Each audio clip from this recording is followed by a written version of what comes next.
Après avoir vu ça, on peut mourir tranquille. Bonjour à toutes et à tous et bienvenue dans ce podcast pour débriefer le dernier monument de la saison, la dernière course de cette saison cycliste 2025, le Tour de Lombardie, 5e monument avec évidemment un favori seul, unique, un concurrent que l'on attend, Remco Evenepoel, le favori Tadej Pogačar. Évidemment, Paul Sexas, le français, présent pour son premier monument à 19 ans. Et un parcours plus ou moins bien dessiné, avec surtout un scénario que on attend un petit peu écrit, le Passo di Ganda et ses passages extrêmement complexes. Là où Pogačar avait fait la différence en 2021 et en 2023 sur le même parcours. Globalement, on n'a pas été surpris par ce qui s'est passé. C'était pas la course la plus palpitante de l'année. On se demandait quand est-ce que UAE et Tadej Pogačar allaient placer leur attaque, et c'est un peu ce à quoi on a assisté, une longue procession jusqu'au Passo di Ganda pour une attaque de Tadej Pogačar et une victoire finale devant Remco Evenepoel. L'un était complètement au-dessus de tous les cyclistes, l'un était au-dessus de tous les cyclistes sauf un. C'est la rengaine de cette fin de saison. On a Tadej Pogačar stratosphérique, merxesque, tout ce qu'on veut. Juste en dessous, on a Remco Evenepoel stratosphérique, personne ne peut aller le toucher, il met lui aussi des écarts énormes, mais il ne peut pas toucher Tadej Pogačar. Et derrière, on se bat comme on peut. Et vous allez me dire, c'est là que les courses sont les plus intéressantes, hein. C'est souvent pour le reste du podium ou accrocher le top 10. On a donc un podium constitué de Tadej Pogačar, Remco Evenepoel et Michael Storer, l'Australien, qui a réalisé une course tout simplement énorme. Le coureur de la Tudor, épaulé d'un temps par Julian Alaphilippe. L'Australien fait une perf franchement hyper impressionnante. Il a été super fort dans les montées. Et il termine devant Quinn Simmons, qui lui a anticipé. Il était dans le bon coup matinal. Le coureur des États-Unis, le champion même des États-Unis, lui qui a passé un step vraiment hyper important, hyper intéressant cette saison où on l'a vu super fort sur le Tour de France et vraiment pesé lors des courses, les courses par étapes, hein, les principales courses World Tour. Isaac Del Toro qui a flambé en cette fin de saison sur les courses italiennes avec, 6 ou 7 victoires. Là, il avait gagné le Grand Piemonte là encore récemment. Paul Sexas, lui, fait 7ème. Egan Bernal, 8ème. Jevine 9. Ken Uijtenbrooks, 10. Voilà pour le podium. J'ai pas donné les temps, mais Tadej Pogačar s'impose avec une 48 d'avance sur Remco Evenepoel. Donc un écart abyssal, moins que l'année dernière, où quand même il avait gagné avec plus de 3 minutes. Excuse-nous Tadej, ta limite était sympa. Et là où on voit que Evenepoel, il est un peu seul derrière Pogačar et devant les autres, c'est que il a une 48, mais Storer, il est à 3,14. Donc lui-même, il met une 30 à Storer, qui est deuxième. Et ensuite, on arrive en ordre éparpillé. Quinn Simmons à 3,40. Enfin, rendez-vous compte des écarts, hein. On parle en minutes, on ne parle pas en secondes. Isaac Del Toro à 4,16. Alors que Del Toro, il a gagné un paquet de courses cette saison. Enfin, on le voit super fort, mais voilà, c'est là aussi qu'il faut se rendre compte de la densité du World Tour et de l'écart de niveau en fait qu'il y a dans le cyclisme actuel entre les tout meilleurs coureurs du monde et les coureurs super méga forts, mais qui n'archi-dominent pas le peloton. Del Toro, on l'a vu stratosphérique sur les courses en Italie, on l'a vu très fort aussi lors des mondiaux, mais il lui manque, un peu comme Paul Sexas, peut-être ce coup de jeunesse qui fait qu'il n'a pas la caisse pour encaisser encore tous ses efforts, alors que Pogačar et Evenepoel sont clairement des coursiers qui peuvent encaisser des dénivelés et des courses très dures, et ce, un peu quelles que soient les conditions, comme on l'a vu lors des mondiaux. On va donc parler de Tadej Pogačar, qui écrit l'histoire, bien fort, encore l'histoire du cyclisme. 5e Tour de Lombardie, il écale le record de Fausto Coppi, à la différence que Pogačar, lui, le fait 5 fois consécutives. Dans l'année, c'est clairement la course qui correspond le mieux à ses capacités physiques, des cols longs, difficiles, pentus. Il n'y a rien qui correspond plus à Pogačar que ça, parce que c'est encore plus simple pour lui. Enfin, c'est déjà on a l'impression qu'il a assez peu de difficultés à larguer ses adversaires, mais voilà, on le voit très bien sur le Tour des Flandres, des monts pavés de 800 mètres avec du pourcentage, il lui en faut 5, 6, 7 pour essorer Van Der Poel, Van Aert, Pedersen ou autres. Liège, cette année, il a attendu à la fin, mais il y a quand même un écrémage qui se fait où on passe. Là, il fait un peu ce qu'il veut. L'année dernière, il avait attaqué à 40 bornes, à 48 bornes. Là, il attaque à 36 dans le Passo di Ganda. Il met une chiche. Alors, il faut quand même se rendre compte du tempo absolument dégueulasse que fait. Enfin, moi, j'ai eu l'impression, les gens diront ce qu'ils veulent, moi, j'ai eu l'impression de voir l'U.S. Postal, Alpe d'Huez 2003. On met un train absolument ignoble à l'entrée du col. Il reste, c'est simple, hein, au bout de 2 kilomètres de tempo mis par eux, il reste Vine, Del Toro, Pogačar, Evenepoel, Julien Lafilippe qui reste pas longtemps, Storer, et c'est tout. Voilà. Et Sexas Saint-An, et Paul Sexas Saint-An. Voilà ce qui reste. Donc il reste absolument personne, et au moment où Vine s'écarte, tu vois bien que Evenepoel, il est à bloc, enfin tout le monde est à bloc, et t'as Pogačar qui lui, il était en sifflotant, il était cigare aux lèvres, il regardait un petit peu ce qui se passait, et bam, il te remet une attaque. Mais tu fais, mais le mec sort d'où? Enfin, c'est Pogastron, c'est Hulk, je sais pas, c'est le géant vert, le mec est surhumain, enfin, jamais un moment de faiblesse. Alors voilà, on pense ce qu'on pense de ses perfs. Évidemment, ne pas avoir de doute quand on voit ce qui vient de se passer sur les 3 derniers, le dernier mois. Ça serait être aveugle et fermer les yeux, ça serait malhonnête, parce que il fait quand même des watts par kilo. Je crois qu'on a largement plus de 7,2 watts par kilo tous les week-ends là, depuis les mondiaux et même un peu avant, hein, sans parler du Tour de France. Faut pas oublier qu'il est en forme depuis le mois de mars. Et Milan-San Remo, c'est peut-être juste tout simplement le plus grand coureur de tous les temps. Voilà, et dans ce cas-là, pas de sujet, pas de souci.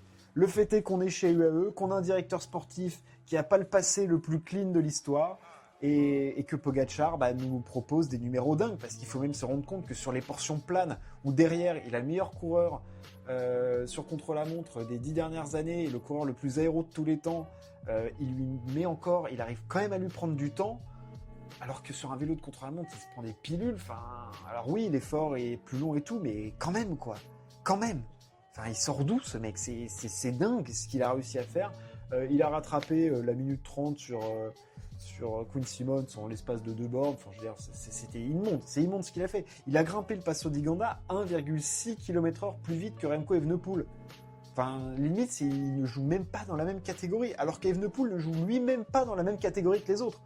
C'est-à-dire que ça doit être mais désarmant pour un coureur de la trempe d'Evenepoel, qui est un crack absolu, qui là, sur les dernières courses, il faut bien se rendre compte que le Belge, contre-la-montre compris, sur ses 5 dernières courses, il quitte pas le podium.